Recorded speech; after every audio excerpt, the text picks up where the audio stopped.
So since we're talking about specs and measurements and all that stuff, how do you feel measurements, at least for not amplifiers now, we're talking about speakers here.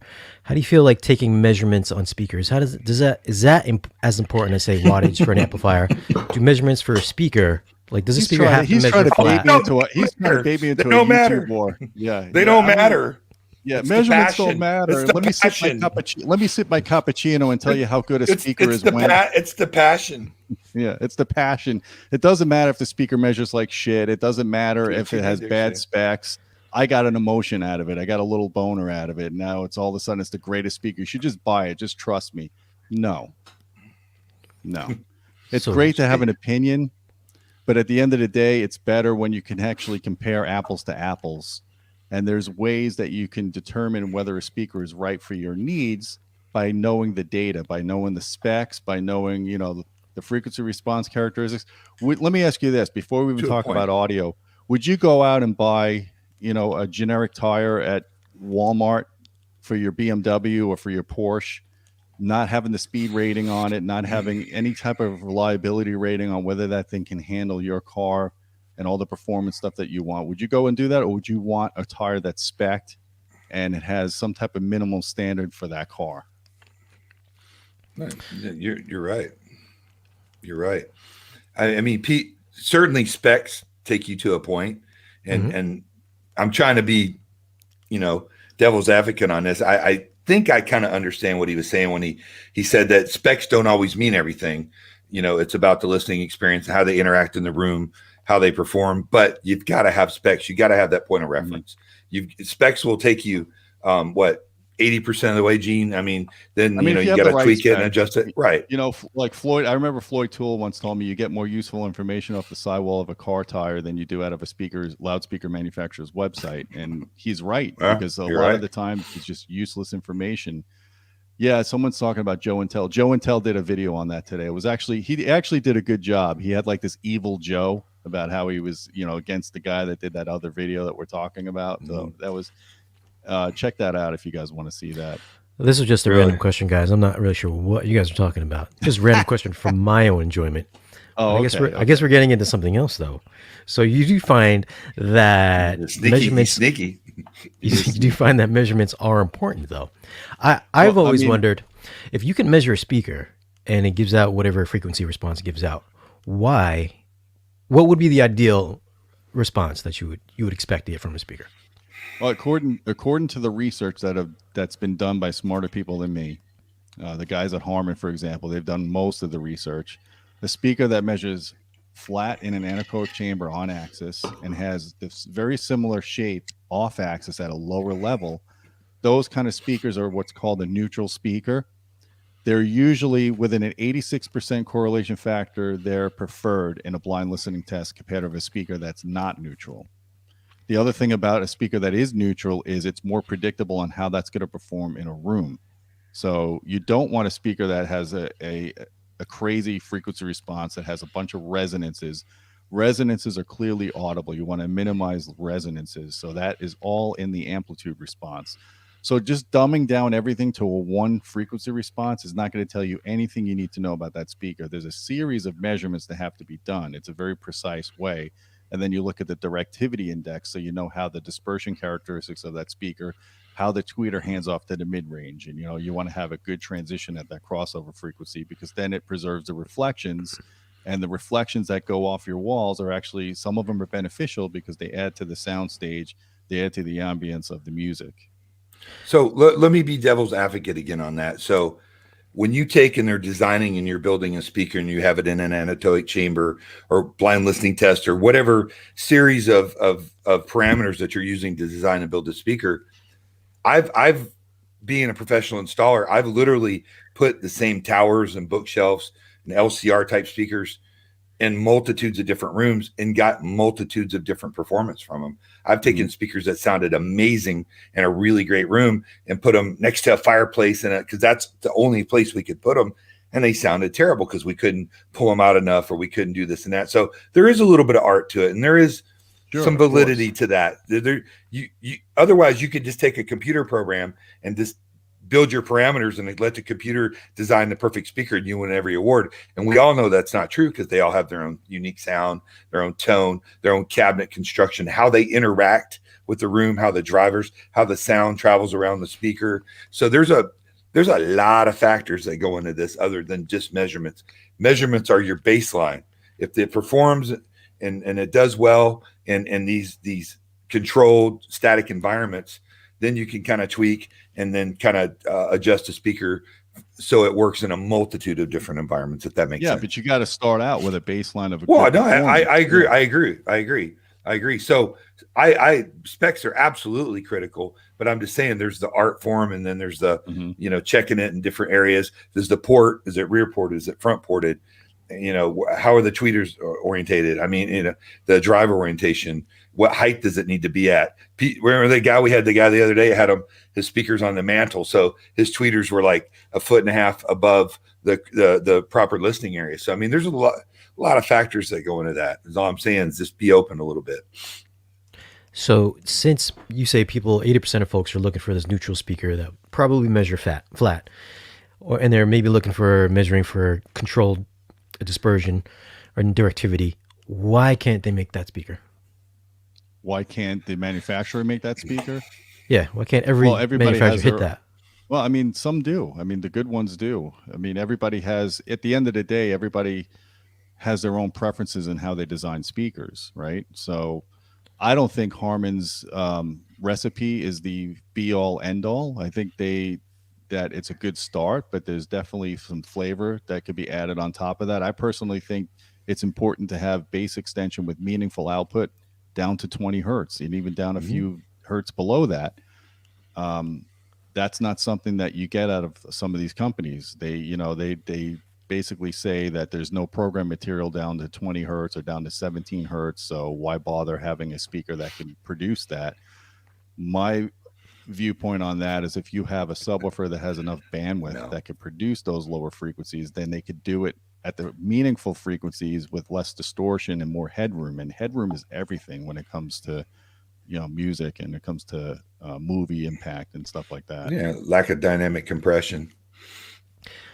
Well, again, like if you could get a totally perfectly flat speaker, why wouldn't most companies at least have one speaker in their portfolio? They'd be like, this is the flat one. Well, most companies don't have the ability to measure in an anechoic environment, and some of them basically voice a speaker in room, or they just, everybody has their kind of house curves. So not everybody agrees with the Harman research. So everybody, that's why you have 400 or 500 different brands of speakers. Well, I mean, look at Bose. For years, Bose emphasized certain frequencies. They didn't design a flat sounding speaker. I'm not even going to say the words, but they really focused on that main listening at range that people seem to take to and enjoy. So, I mean, again, there's a lot of factors involved in this. So you're saying every speaker should have at least some kind of a baseline to it at the very minimum, you want to have your drivers integrated properly. And you'd be surprised at how many speakers I've had in for review where the crossover was wired wrong. Like the mid-range was out of phase or recently. You'd be surprised. It's not as trivial as you think, especially when they're made in China. You can have a perfectly made speaker that the engineering sample in the United States measures great, but then you send it to China for manufacturing, and on the assembly line, they want to use this different capacitor because it's cheaper, but they're not accounting for the fact that capacitor has a higher ESR and it shifts the crossover points, or they don't read the labels because they're slamming them together so quickly. So they reverse a tweeter, the polarity of the tweeter or the mid-range. So it's not always easy to get flat response out of speakers. And again, some companies think that adding some character to the speaker, like you look at the Klipsch Heresy, which is a good selling speaker, it's nowhere near flat, not even close. It's not, but it's magic. It's magical though. It's magical, and it has a following. And a lot of the older audiophiles, they think back, and I'm not disparaging because I have my golden era of audio as well. Everybody does. You go back to a time where things were great. You were younger. You remember, maybe you lost your virginity when you were listening to a Klipsch speaker. So man, I want to have that Klipsch because I remember that when I was 16 years old. And there's some of that's why some of these products, even if they're flawed, they still endure over the years. Sure. So when you see a speaker review, or when I watch a speaker review, I always wonder this. Like if they don't show a measurement, how would that actual speaker measurement correlate with what that person is hearing? And would that same thing, with that same review, correlate with the measurement for him or for somebody else, like what they're hearing? I mean, everybody hears something different in their experience based on, their biases, their room acoustics, their setup. So that's another reason why, again, it's good to have not only their subjective listening test, have some way of verifying if there's accurate measurements to show what that speaker is really doing. I mean, there's the good reviews are the ones that give you their subjective opinion, and then they show the measurements. Then they try to correlate what they heard after they heard it. Like, I don't measure a speaker until I listen to it first, because I don't want to bias. I hate to say bias the measurement, but I don't want to bias myself, because if I go and I measure the speaker and I see that it has a certain characteristic, I'm going to automatically go into that review saying, I know this speaker's not going to sound good because of what it measured. Just like you called out that dip just by listening to it the first time. You told me that in the phone, and when you measured it, it was right on the money. Yeah. So I mean, I think it's important to have both, and it's important to get multiple data points, not just one person's opinion on a product. And when I do reviews, I like to bring, like, Don. I'll have Don come over. I'm like, Don, what do you think about these speakers? And he'll sit down and listen, and we kind of compare notes. Right. Because I always see all the time, like certain speakers, like say Bowers, for instance.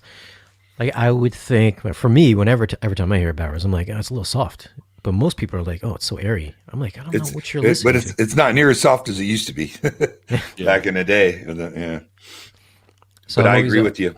Yeah, so I was wondering, I was like, who's right and who's wrong? Am I hearing something differently? Or no, Bowers and Wilkins, they have an interesting take on loudspeaker measurements, because they put incredibly good resources into their products. If you look at how they're built, I mean, they're freaking built awesome. Yeah, they're amazing. They're amazing. Their cabinetry is awesome, but they're not a neutral speaker. Most of them, they don't measure neutral. And I still like the sound of them. I went to one of their demos and I heard the 801s, which are the big ones, the 801s. 801s. 801 D3s. I heard 5 801 D3s, full range, playing Dark Side of the Moon, and I was like, "This is freaking awesome." The diamonds series. I mean, they don't measure flat. Well, I mean, I think we all have our types of speakers that we like. I mean, I like a little bit more forward sounding speaker myself in the mid range, upper areas, something that's very dynamic. I like speakers that don't have dynamic compression. That's one of the reasons Revel's always been one of my favorites, is because as that sound traveled up and down at whatever volume, that Revel sound stayed very consistent. And that was something that Kevin Votes and the team at Harman really did a great job on doing. Whereas some speakers sound great at lower volumes, but as you go up to 90, 100 dBs, they really start to color the sound and change. But some people like that sound. Yeah. And again, in order to design a speaker that does what Don is saying, you have to use measurements. I mean, it's imperative that you measure distortion, or you measure the thermal limits of your devices, and what the max output is. Well, how do you know if you need to adjust a driver if you don't have measurements? You've got this dip in range, and so you're trying to diagnose what's wrong. You don't have enough pistonic movement or whatnot or crossed over properly in a driver, and that's only obtained by measurements. Like I said, it's 80% of the way, with the art being the last percentage of it of sounding and listening to the speakers. So here's another reason why measurements matter, Shane. For years I've been measuring receivers, and I always measure the preamp outputs, because I always tell people to use it as a preamp if you don't have enough power. And when I would measure stuff, it wouldn't be clipping, but I would see noise in the FFT, and I'm like, what the hell's going on? I couldn't figure it out. I had a eureka moment when I was measuring the Marantz SR8012. And as I turned the volume up, I started seeing the FFT get really noisy, right? So if you do a 1 kilohertz FFT, you get all these different byproducts of distortion, even though it's still not clipping. And then I realized, even though I'm not using the amplifiers, they're still on. So when I was cranking the volume control, that receiver at 1.1 volts makes that amplifier go to full power. So I was testing it at 1.5 volts, 2 volts, which is where you need to be if you want to hit maximum power out of most of these amplifiers that you buy, if they have like a gain of 29 dB. So the distortion that was causing that amplifier was clipping, even though it wasn't loaded. The distortion from that amplifier was feeding back into the preamp circuit. So I showed this to the guys at Sound United that make the Marantz and Denon receivers, and they're like, okay, we could address that in the next model. So they came out with the 8015, and all their new receivers now have a preamp disconnect mode. And I measured that in the 8015. And even without the preamp disconnected mode, they put a buffer circuit in between the preamp and power amp, and that thing is clean regardless. That was a real positive change, and that's something I never would have been able to do if I didn't have my audio precision. So now a product like the Marantz SR8015, which is a receiver, has a cleaner, better preamp section than their entry-level AV processor, the AV7706. That's cool. I mean, that's just a really kick-ass product now because I measured it and they made it better. So, okay, so back to, so when you're reviewing a speaker and you measure it, should you be reviewing it a few inches from the speaker, or should you measure it from your listening spot? What would be the ideal for review? Ideally, you measure the speaker. I mean, ideally, you measure the speaker in an anechoic chamber, but I can't afford one, and I don't know anybody that has one. Outside. So, yeah, so we take them outside. James Larson is kind of our speaker guru, and he built a platform, and he elevates the speaker above the ground, and he gates the measurements so you can get accurate. You could get anechoic data within a couple of hundred hertz. So anything above 100 or 200 hertz is completely anechoic, and then he does his spins. Below that, you usually use ground plane to measure the bass response, which again takes away the room. If you're in a wide open field and you put the speaker on the ground, you put the microphone on the ground, the only reflection you're getting is off the ground, which adds 6 dB of output, which you can subtract when you actually want to find the max SPL. So you don't want to measure in the room unless you're calibrating your system. So when you want to get good bass, I measure at the listening position, and that's when I use REW and I adjust the dials on my subwoofer, or I use the EQ, or I use positional EQ. I move the couch or I move the speaker. And that's when you worry about in-room measurements. You want to get your bass levels and the evenness of your bass. Right. Wouldn't it make more sense? Like if I was reviewing a speaker, I would say, this is what I hear at my spot. Mm-hmm. And this is what it sounds like in my particular room. Right. It might be different for yours. Yeah, I mean, of course. Yeah. Well, it always is going to be different. If you're going to honestly review a speaker, you really need to emphasize, position, room composition, the shape of the room, the volume of the room. I mean, there's a lot of factors that go into it. Again, I've literally designed, sold, and installed the same speaker over the years many, many times in a multitude of environments and gotten different sound almost every time. Now, once you know the main characteristics of the speaker, it's okay, and you can adjust and work from there. But the room has so much to do with it, and very few people talk about that. Well, Gene, why don't you just step up your game and purchase one of these clipples? Okay, go to our Patreon channel, make a donation of 100,000, and I'll go and I'll buy it tomorrow. We could put an anechoic chamber out back, put the kids in it when they're bad for like 10 minutes. Hey, Shane, have you ever been in an anechoic chamber? No. It is the creepiest experience you will ever. I mean, it is when you completely take away one of your senses. It's crazy. It really, truly is. So I do feel some disorientation when I put those noise canceling headphones on. Like those do a little bit when I'm walking. Yeah, it's beyond that. Speaking of headphones, Gene's got some nice headphones there. Yeah, and so do you, Shane. Wow, not like that one, Gene. I'm waiting for you for that request and definitely wait for that to come in the mail. I need to put my focals on. I know, right? So the question is, go ahead. So the question is for you guys out there, do you guys think that measurements are important for speakers? Does it matter, and does it factor into your purchasing decision? Or do you not even care? Leave a comment down below.